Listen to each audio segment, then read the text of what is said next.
Right, guys, and welcome to another episode of Unturned Pages. Comes Curiosity. Sorry, getting my shows mixed up here. Um, anyway, sorry I didn't play an intro video. I was trying to scan for it and couldn't find it, and yeah, so we'll just roll with this. So tonight, I want to thank our sponsors that we have: Warner Paranormal Preservation Society, Enchanted Awakenings out of Minnesota. I want to thank our sponsors that, sorry about that. But also some great people that are out there. We're now working with Get Haunted on my other show of Unturned Pages that is on Sunday nights. But anyways, let's get into the meat and bones of this thing. And tonight we have Tim Conwell on of They Are Here. Him and his father are carrying on their work and doing some great things with UFOlogy and things like that. So let's welcome on Tim here real quick. How you doing? How we doing, bud? I'm doing good. Good. I got my friend here. Oh, you got your friend over there? Yeah. Fantastic. He's going to be doing checks and balances for me. Oh, well, I mean, hey. That or I get probed. Well, I mean, that's probably not the most pleasant experience, but no, not at all. It's one of those things. So, all right, Tim, tell us a little bit about, what I know you're trying to carry on your father's legacy of his work and what he's done. So kind of fill us in a little bit on what your background is on what you're involved in. Because I know not only are you, into the cryptid, the UFOlogy and everything like that, but you're also into the paranormal as well. Yeah. I can't remember how long it's been. Probably it's got to be over 10 years now, maybe 15 total wise. Been in a paranormal. My father got me, joining the team, and I was like, sure, what the heck, let's try to do something. And then, it started raising a lot of questions in my back in my mind to figure out who, what, where, how, and is there any possibility? Is this like a truth? So I started, paying attention, doing a little bit of research and go out investigating, and a lot of things started happening to me where I start raising questions of going, how in the world is this happening and no one else is seeing this? Yeah. Or what's going on? Why am I feeling this? And I know things about people that I don't know. So come to find out that in short run, that I have abilities. Being a sensitive empath, and there are times that I spurt things out of my mouth that I think I have, slowly coming about, knowing information that I shouldn't be knowing about people. And I've came up with multiple times in different avenues that I just spurt out something, and, I get that look of going, oh my God, how do you know that? I'm like, oh, like, I'm just going to follow it. It just kind of happened. It's like a crapshoot. Okay, sure. I know that. Sure. Sorry, but then, as that raising questions and start, paying attention, I understood that, there's a calling in some kind of way in my side. I've always been a protector of things. Yeah. People. So I start realizing the ability of I can use my energy in some kind of way to protect people when they're having issues on investigations, if that makes sense. It does. You kind of put it like a little shield. Yes. Almost a little bubble. Yes. And I've had people look at me like spinning their head going, oh my God, what did you just do? And I'm going, you feel fine? You okay? You safe? Yeah.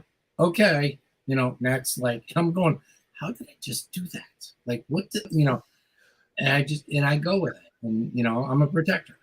Now, with something like that, do you think that kind of dampens the activity of the experience or the investigation, or? I would say probably both. Okay. Because you know, there's no volume button for me. Yeah. You know, when I'm in that protector mode, even not investigating or just people wise, I'm like right at the, the helm. I will be, front and center, that type of person. So I'm guessing when I throw out my bubble, that I put it out so strong, like, you're not hurting my friend or this person, get the hell away, kind of thing. Oh, I know. Trust me. I know how your bubble is, considering what happened with me in Gettysburg, Yes. like that. Yeah.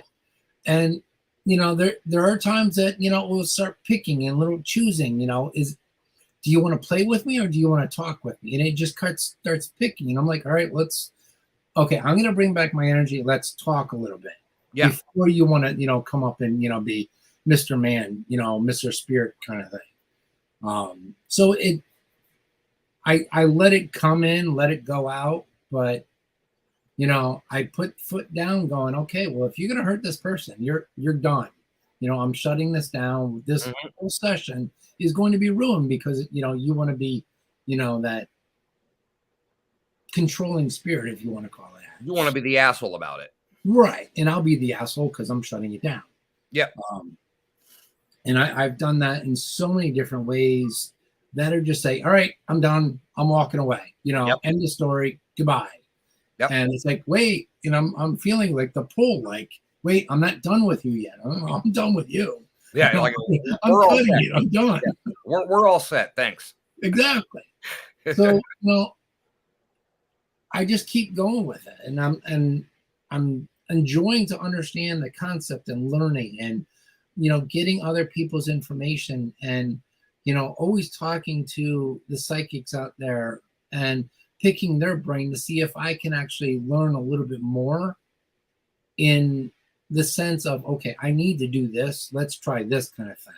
Yeah. Or let's tweak it to learn it for me. Yep. I so I gone with it, and then several years ago I started getting the focus of taking Reiki. So I'm balancing out myself and getting myself more grounded when I can. Yep. The word I can. Yeah. And then Stephanie Burke has been helping me with that. Good. So she researched me for my one. And then I'm just going out investigating, having fun. But with Dad's legacy, Tom Conwell, he's written 6 books now total in the UFO aspect. He has 3 books that are huge, like a huge series book on a huge map that is sightings from 2011 to 2016 that took him like a year's work. And he's put so much into this, and I wish I had his mind to spurt out the information that he does and to go a lot more in depth. But I put it to a level where people understand. Yes. Because I can see when he talks. You pretty much put it in layman terms of like. Yes, when I can. Okay. When he talks, I just shake my head and go, I don't understand you. Because like he is so specific and so intellectual and knowledge based, my mind can't process that. And unfortunately with me, I'm dyslexic, so there's things that go in one ear and out the other, and I remember things that 5 minutes ago he said he's 20 minutes ahead. And he spouted out facts like April 23rd of 1987 at 4:25 p.m. Like this happened. Right. And I'm still on 1300. Like, so like it's hard with me, to get everything that he's done. I mean, I'm slowly reading his books, but again, they're so hard informational wise, my mind goes in one ear and out the other. But I put it in layman's terms to help people, because I've noticed people look at come up to my table when I'm doing an event for him and go, all right, tell me about this. So I bring it down to a layman's term so these people can understand it. Because if I start spurting out what he does, I've noticed that people is gone 5 seconds. because it's like, oh my God, I don't understand. So I bring it to a certain level with some people that they just look at me like, I can't believe that you're telling me this and this is actually true, kind of thing. Well, it's not like everybody out there is a part of MUFON or, like We're the smartest stick in the world. that's very true. I mean, Well, let's put it that way. call a spade a spade. But Exactly. I mean, but you're right. But you do like when I first met you, I didn't really know. Like I had dabbled in the whole UFOlogy kind of thing, and I've had my own personal experiences with it and everything. But actually seeing it on a larger scale and the information your dad has is just absolutely amazing. Yes. And, seeing him creating that map, I don't have words because all I can see is a year's work, steady and slowly, in building that map. Yep. And then putting that map into 3 books. And it just, it's like, oh my God. And then, the blog that he does and the earthquake and the UFO, style of books. And the book on how he describes it as, where he has actually had experiences in the UFO, and the few people that he's talked to that have been abducted, that is in these books with the information that's going about. Okay. So it's so in depth that I remember when he wrote probably his first or second book of the series, slowly started the UFO aspect came about, saying, well, we're looking into it. And I remember I was sitting there with my father visiting, and I whipped my head and looked at him and went, they'll look into it? I'm like, have you seen the map? You'll look into it? I'm like, that doesn't make any sense whatsoever. And he just goes, they've been saying, I'm like, I know, but they'll look into it. I'm like, okay, like next. Right. But, I got more questioning in the aspect when I went to college and majored in art. So I was doing like art history and, graphics and doing drawing and painting and going all back into that. But when I got to the history side of art, where people were drawing, painting, all this stuff, and I'm sitting there like, oh my God, this is great because I'm learning so many different styles and I'm doing this.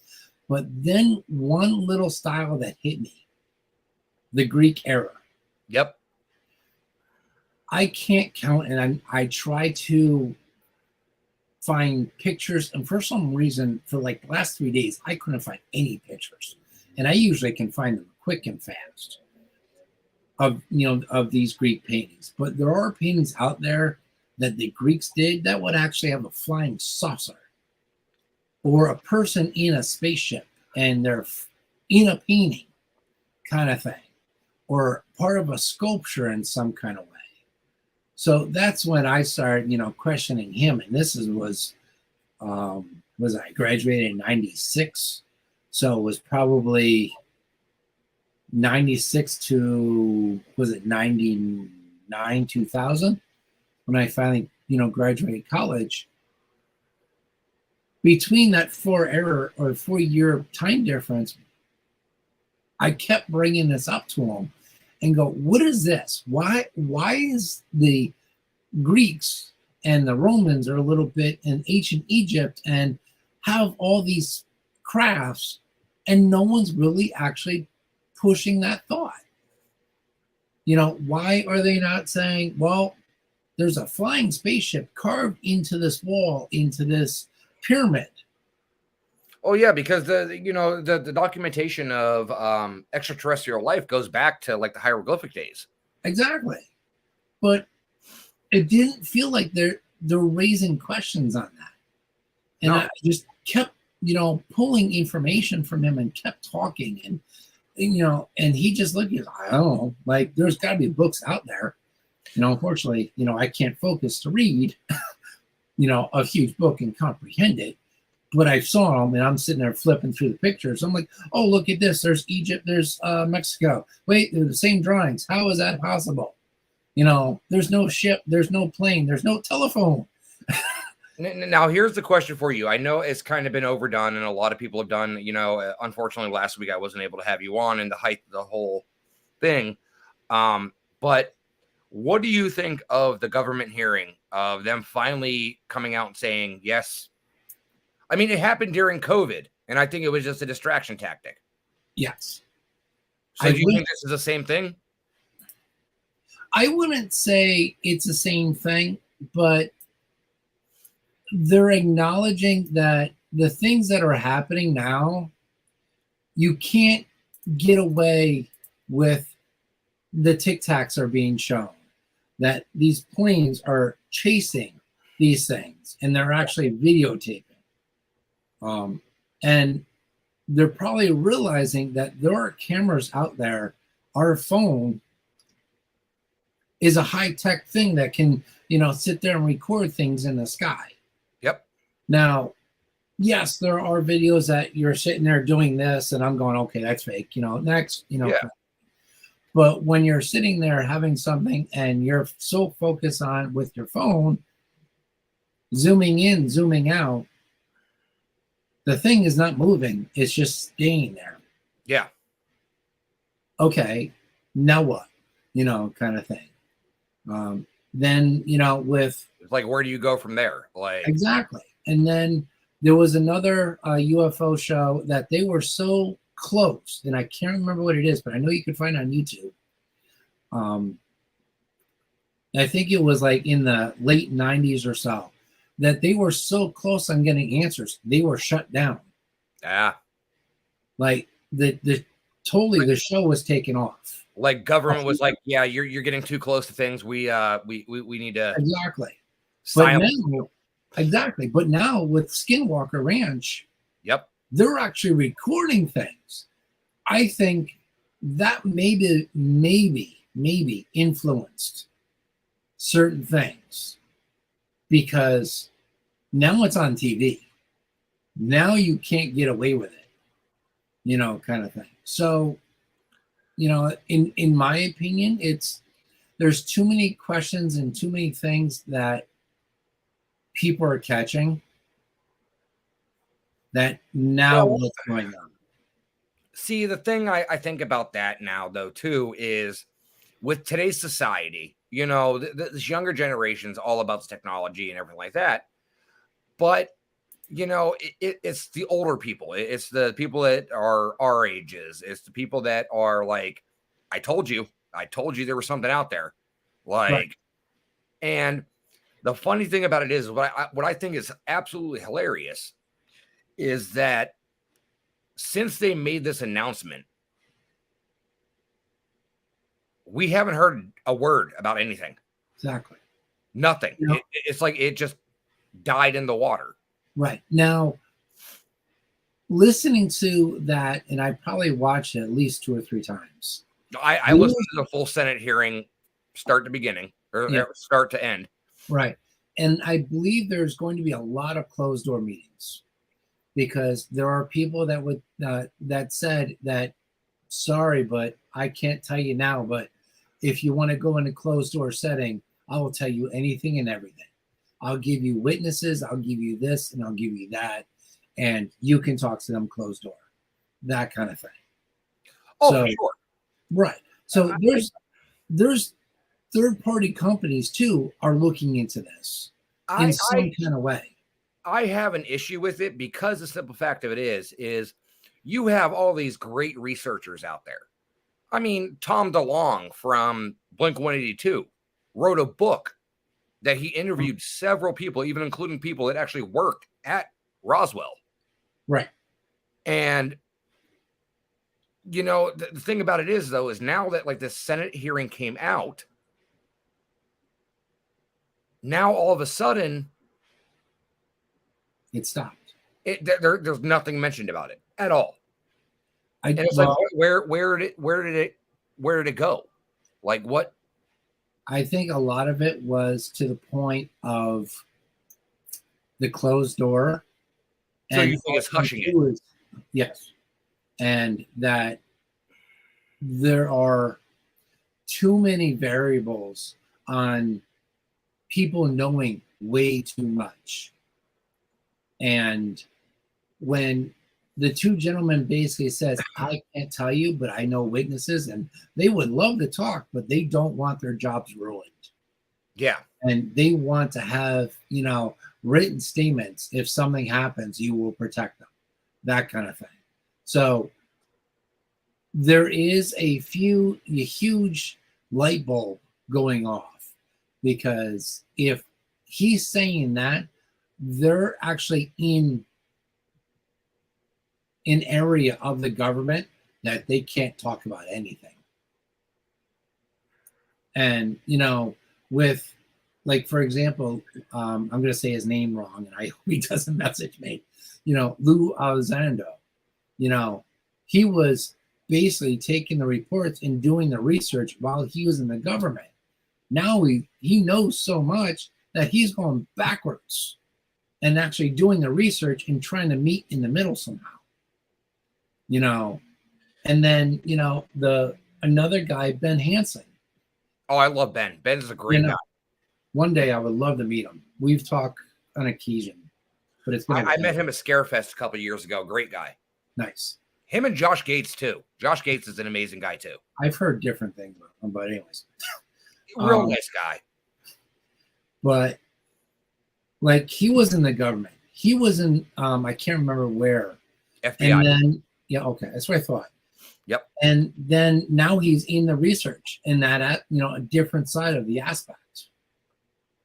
So I mean, there's people are actually getting out and actually whistleblowing this whole scenario. So sooner or later, probably, and I hope, pray to God, 5 years. I don't want to say 10 or 15, but all I can say, something's going to happen. And the worst is, you think that's going to come to light? Like, do you think finally somebody's actually going to step up and be the whistleblower, so to say? And I hope. I hope. Well, I mean, I just saw a report the other day. I mean, I don't know how big you are into cryptids, but there was another report from Chicago O'Hare Airport that there was a winged red-eyed figure seen again. What? A winged red-eyed figure, almost like Mothman. Okay. That was seen at Chicago O'Hare. Huh.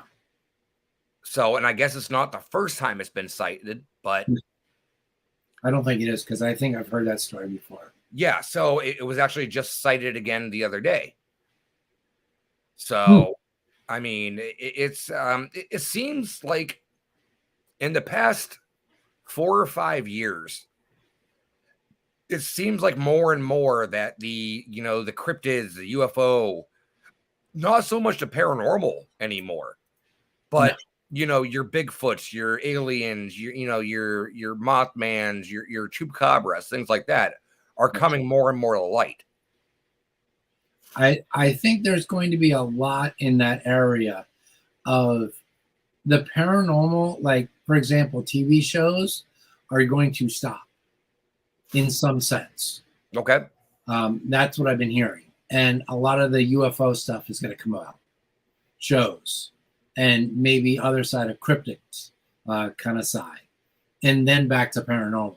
Well, I mean, you already have like the Squatch Hunter. You already have like, I can't remember a Bigfoot show. Yeah, which is coming end of this month. Yeah, so I mean, you have these shows that are starting to come out that are dealing more with cryptozoology than they are with the, paranormal is a branch. It's an umbrella. Yes, everything falls under. Correct. Where it would be, your cryptids, your UFOs, your urban legends, things like that. And it seems like that is starting to take more precedent over the actual ghost hunting shows. Yeah, because there are too many things that is going on, and I mean there are stories that would say that UFO and Bigfoot are in the same family. Yeah. You know, we can't catch them, so we can't ask them. You know, so it's Well, a they story, both are technically considered unexplained. right? So, But you know, it's the same thing. You know, this Mothman is it the same thing as an alien? You know, is it another form of an alien? You know, I don't know. It's just too many stories, and people are keep stretching the truth. You okay. know, and that's how I'm seeing it in the Bigfoot. I mean, I've seen one Bigfoot is overplayed so many times that it's like, okay, can you get more information? You know, can you dig more, on what's going on? Where's your, viewing? Where's this? And I've seen that on certain Facebook pages. Can you And I'm give like, me okay, I'm scientific done. data? I'm away. I move away. Like, I can't do anymore. Can you give me scientific data? Give me hair samples, foot molds, things like that. Yeah, football. Oh, okay, that's great. But if you try to make the sense of like, well, I'll make 15 foot molds, and I'll say one was here, one was here, and I'm lying through my teeth. You can just take things as a grain of salt. And it's always great that it's always the right foot. Right. Or it's a left foot. But, but it's the same thing like that. That one sighting per se that out in California of Yep. it's a UFO. Yep. When I first looked at it, I called BS right off the bat because it was just too much of a scenario of how this thing was just appeared and how it worked. And I'm thinking, okay, it could be an asteroid. One of my friends sent me a video that was actually a TikTok, but it was like 2.5 minutes long.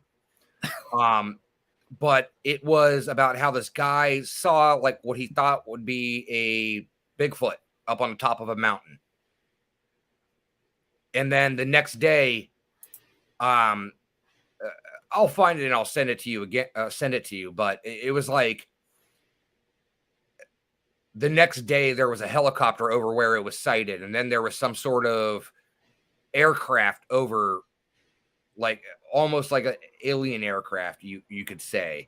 And he decided to go back, and then the next thing he knew, there was a encampment set up, almost like a structural thing set up where the area was. And then like he went completely silent.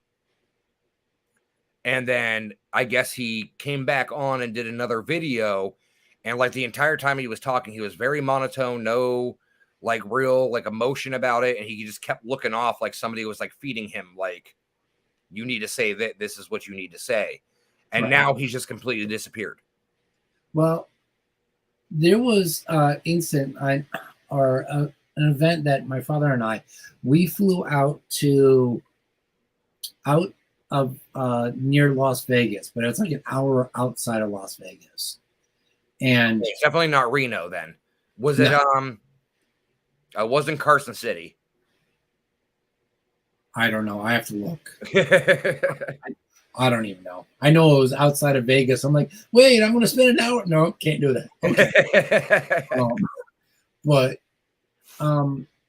we met 3 guys that was on I can't remember what ship, but I think it was a battleship or an aircraft carrier or something like that. These 3 guys were inside of the helm of them tracking the spacecraft, that the guys were actually flying and following these things. Okay. And they said that they came in, or guys came in, they had big briefcases.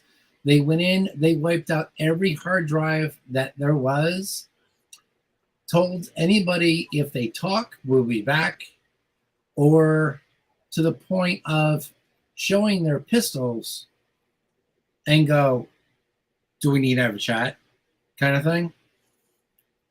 So, So, so that leads me to my next question. What do you think of the infamous Men in Black? anyways, I'll get back to it.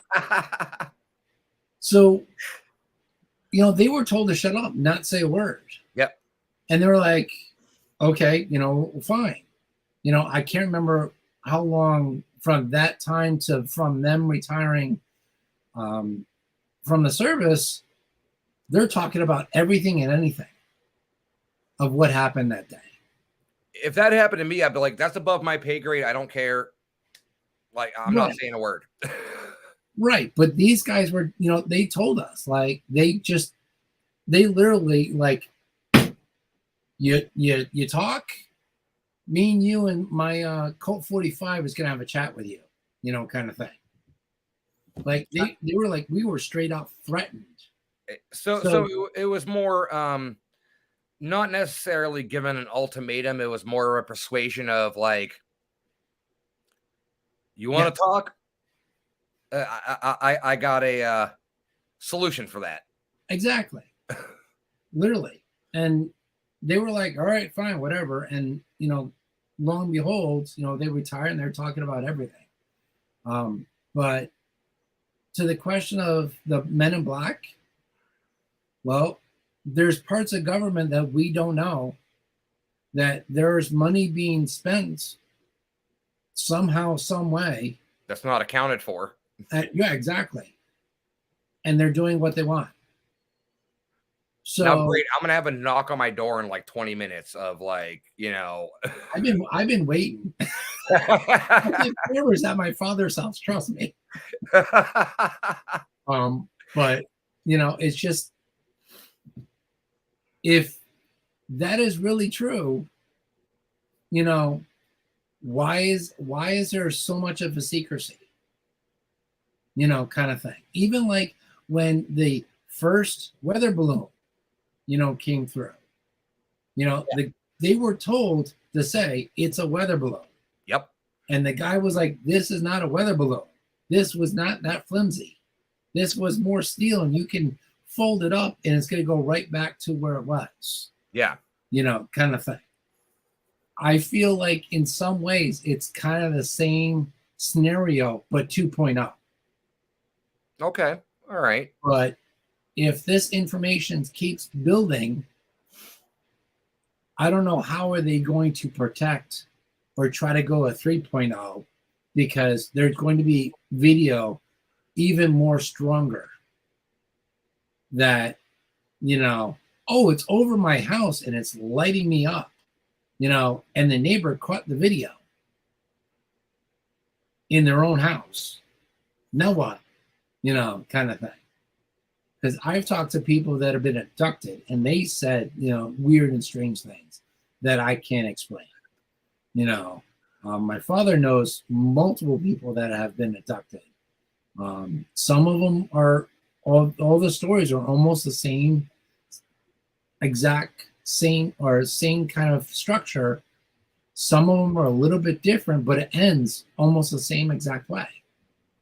That they're waking up in their bed and they lost time, or they're doing this and they still lost time.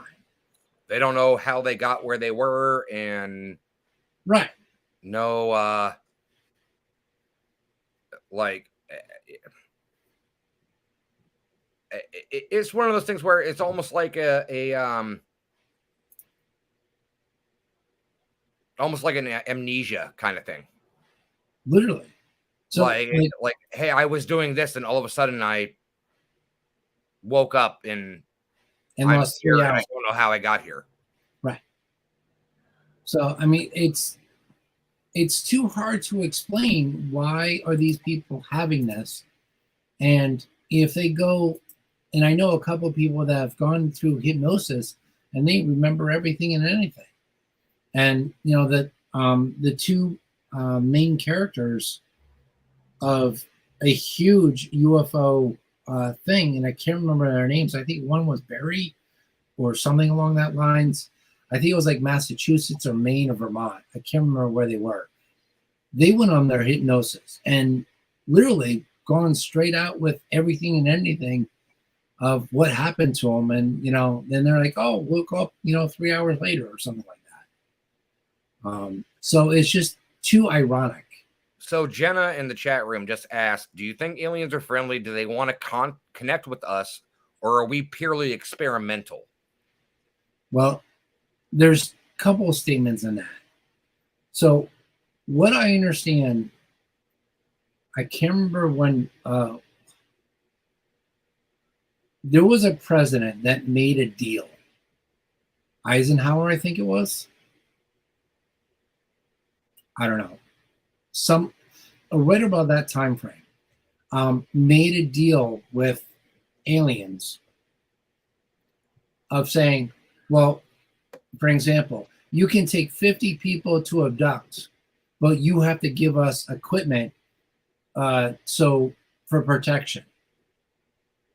And I believe sometime, that they're going to go, yeah, we're going to give you 50 people. We're going to take about 300, and we're going to abduct each one and do what we want with them, kind of thing. So. Sorry, I'm trying to get this video for you. I like friendly wise, yes. I mean, there are ones that there are stories that saying that there's some that are protecting us. Some of them are vicious, and they're abducting us and hurting us. Some of them are taking tests. So it's going to be a little bit of a mixture of like E.T. and putting things in our body. It's going to be a little mixture of E.T., Mars Attacks, and Independence Day. Right. And hopefully not the killer clown. Right. Yeah. That we can avoid from that one. Right. Just don't aim for the nose. Go for the head. Yep. You're so big. But, if these abductions are still happening, the government can't stop it. So how is this going to even happen even more? You also have to think about if the technology that we got starting from when it started until now, look how much we jumped and we, gained on computers and technology in itself that we have them in our hand now. That jumped 30 years, from doing ones and zeros in a big, huge gymnasium room, maybe times 2. Now, was it 10 years later? Now we can actually write code and everything like that. It's too much of a jump to like the fastest car to a spaceship. Now here's the question for you. Do you think Steve Jobs was an alien? Or was given special information? I would probably say somehow a special information, but I don't know. I know you can't say, but you're suspecting. You're honest. Yeah, I can't give you the straight answer because I don't even know the guy. He probably wouldn't tell me if I'm Adam. So. I mean, he's passed away now, and he was the founder of Apple, and he started it in his damn garage. Right. Like, I mean, if it's not him, I mean, is it someone else that actually gave him the information? I don't know. Did the government give him information to do something? I don't know. If we have all this information in the government and the government can't tell us, but somehow we're growing in a different aspect, what's next? Very true. Very true. All right, let's shift gears here a little bit. So a little bit about, cryptids and everything like that.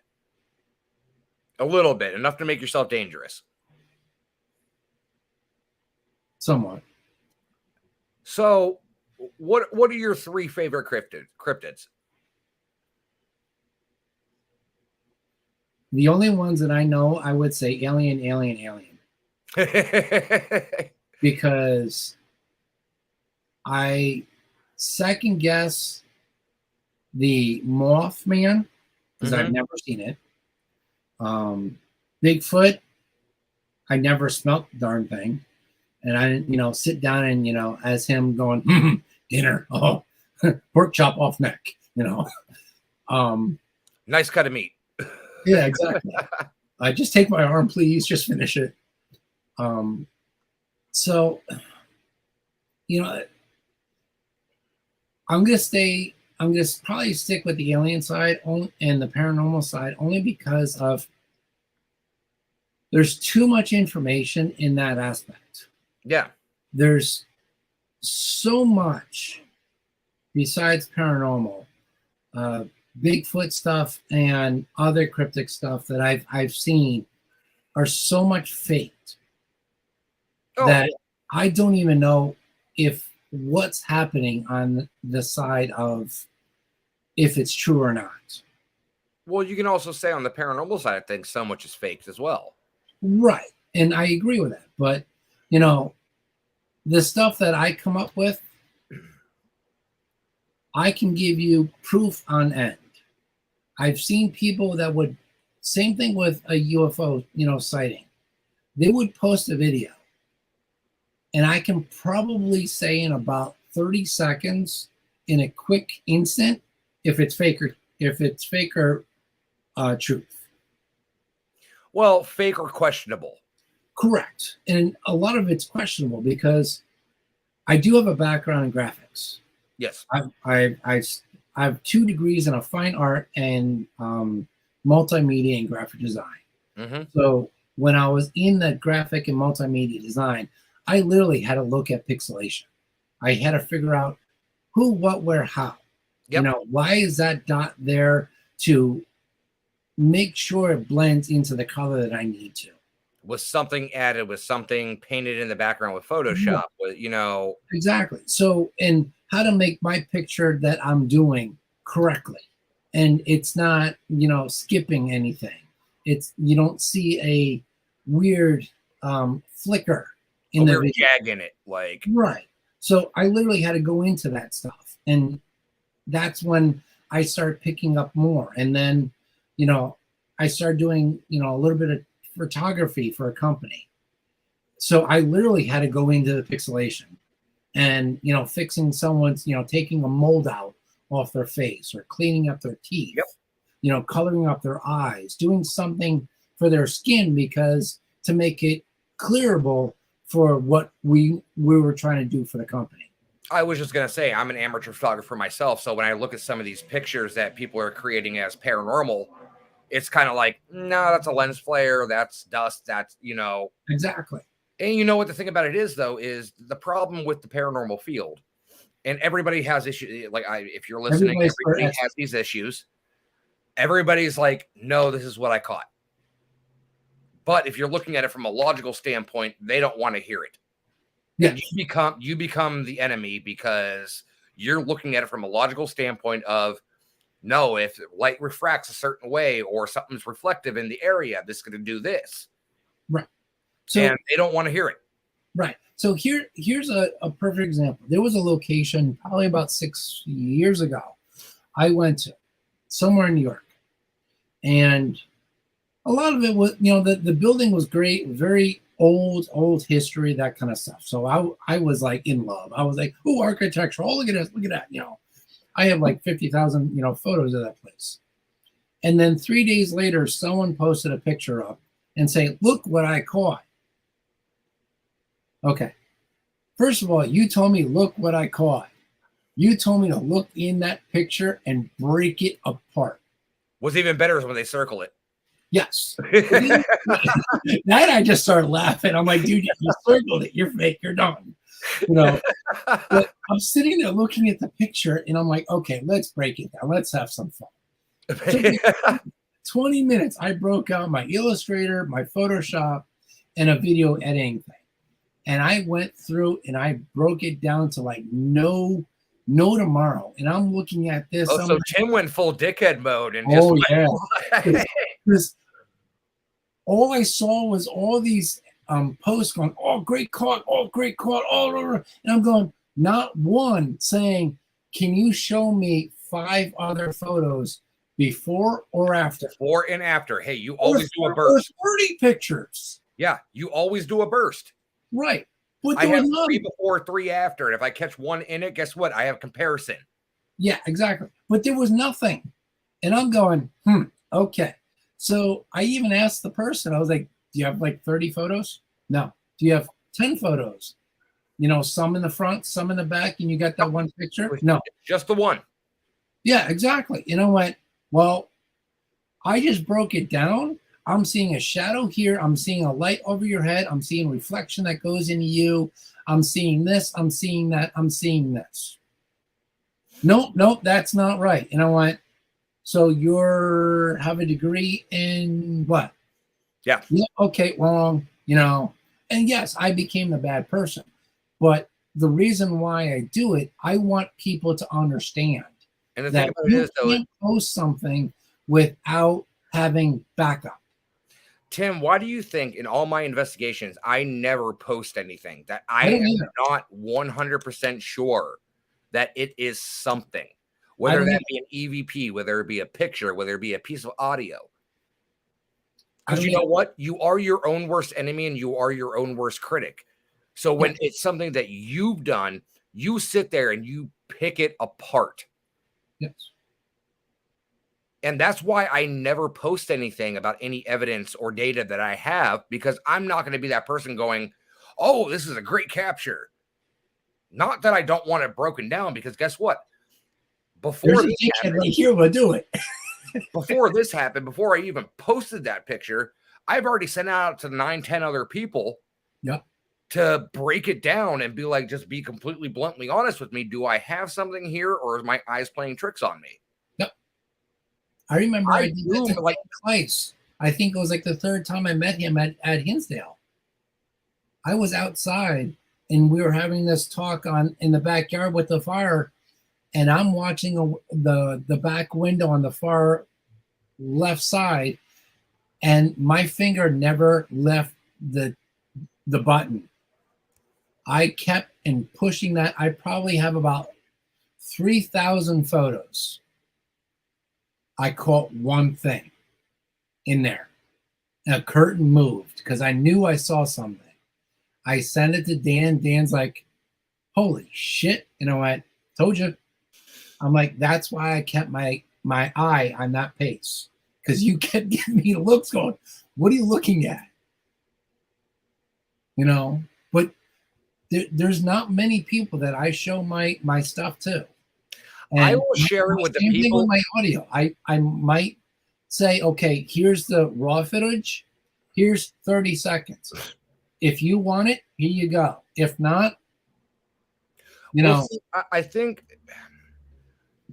and correct me if I'm wrong. I mean, it could just be me, but I think sharing evidence, it's always good to get outside opinion, a Right. third party opinion. But I think sharing audio or pictures is a very slippery slope. Yeah. Because with audio, you don't know unless you tag from the beginning who's in the room, what's going on, everything like that. You don't know. Yes. And that's the thing. That's the reason why you tag in the beginning of an audio session of everybody's voice in that room saying, hey, I'm here, whatever. So you can get an audio base.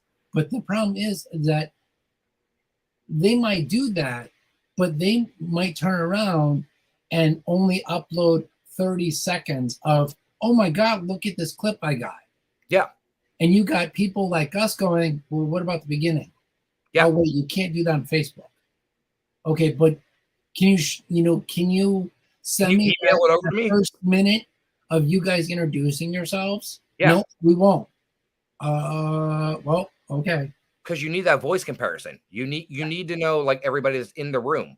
Like, it's one of those things where I always have a hard, unless something like really, and I've had some audio clips that have been sent to me that are just like irrefutable. Like, all right, yeah, you definitely that you definitely caught something.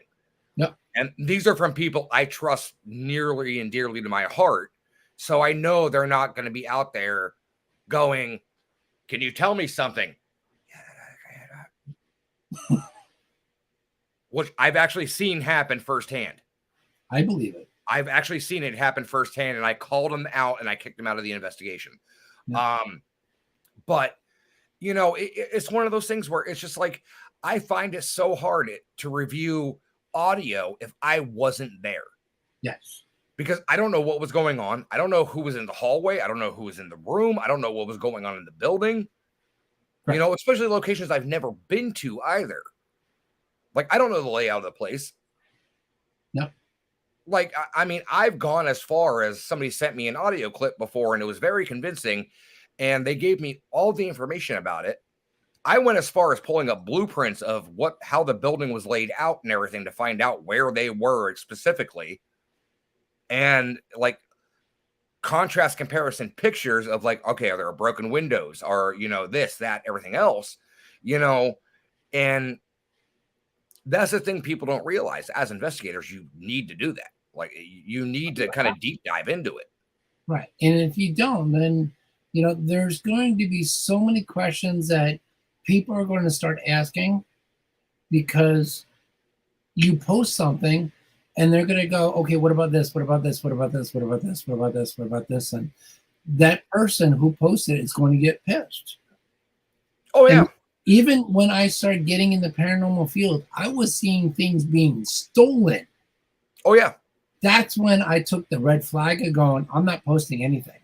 No. I'm going to say, I'll be here. I'm doing this and go, I have great, you know, stuff. That's it. I've seen people take things from locations on a consistent basis, and it's like if you have no respect for the location you're at, what's the point? No. Like I have pieces of Rolling Hills Asylum from the roof and things like that, but it was because it was given to me. No, not because I took it. Piece of rock. Yep, right over here from Wilson Castle. I have some brick from Wilson Castle as well.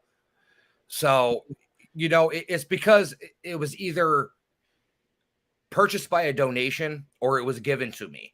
Yeah. And, you know, not only does that money go back and help locations to the restoration and everything like that, but it's also a very cool piece of history to have. Correct.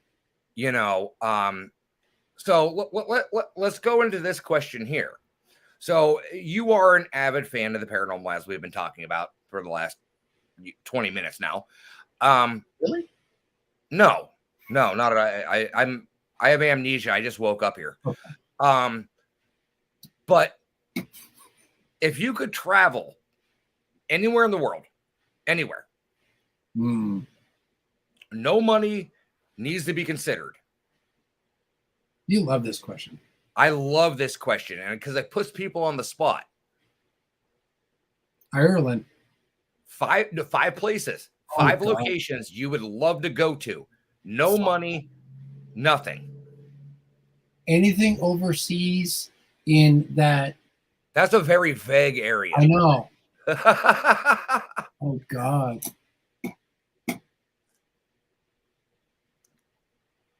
Rome, Ireland, Italy, maybe Greenland, 3, Hawaii,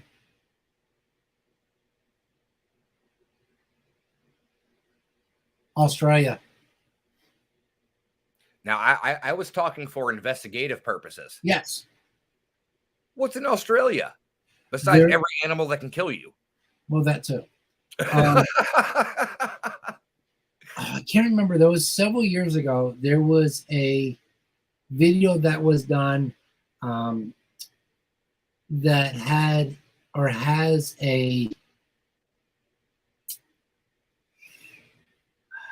not a hospital, but a jail. Okay. That they have caught some interesting things. Okay. Caught, you know, I don't know, a person or a shadow look where the camera was looking through a window and this thing popped out and moved back in. Now, was it a photograph or a video? Video. Okay. And I wish I can remember it so I can tell you it, but it was probably about 6 or 7 years ago, I think. But that was an interesting catch, and I'm going, all right, let's try that kind of thing. I'm interested. Right.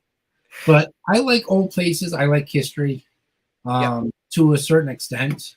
Just don't ask me to take a test afterwards.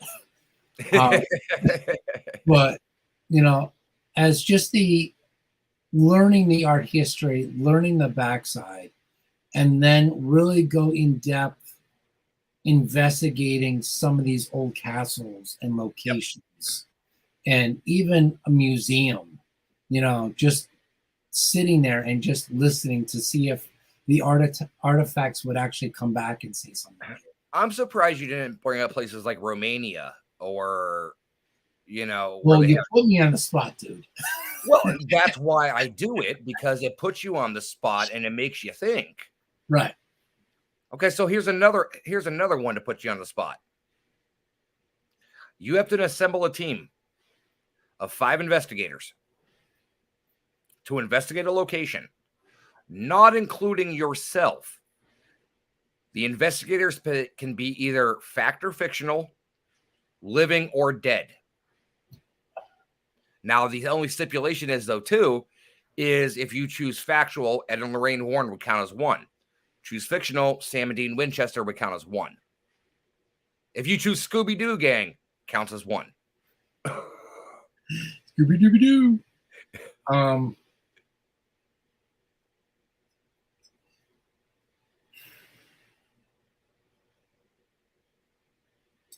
History, I can probably not think of anybody, but I would say more the people that are here alive now.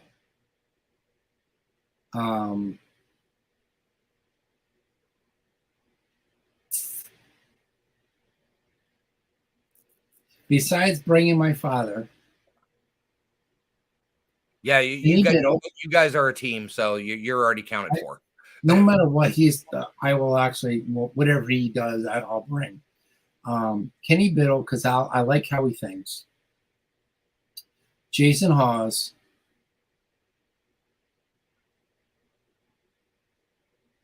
Lorraine Warren. Kim Russo.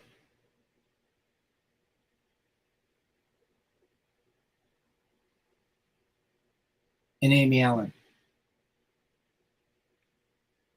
So you went all 5 factual people instead of going off the beaten path of fictional. History-wise, I don't know what they can even pertain or help in this scenario, besides going back to basics. Yeah.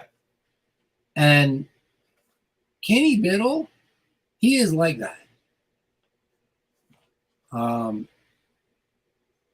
He breaks it down to the simplest terms on investigating.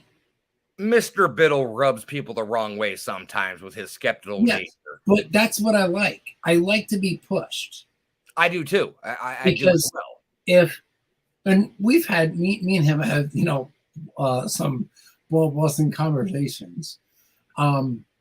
He's like that mean high school teacher going, "Show your work." Yeah. Totally.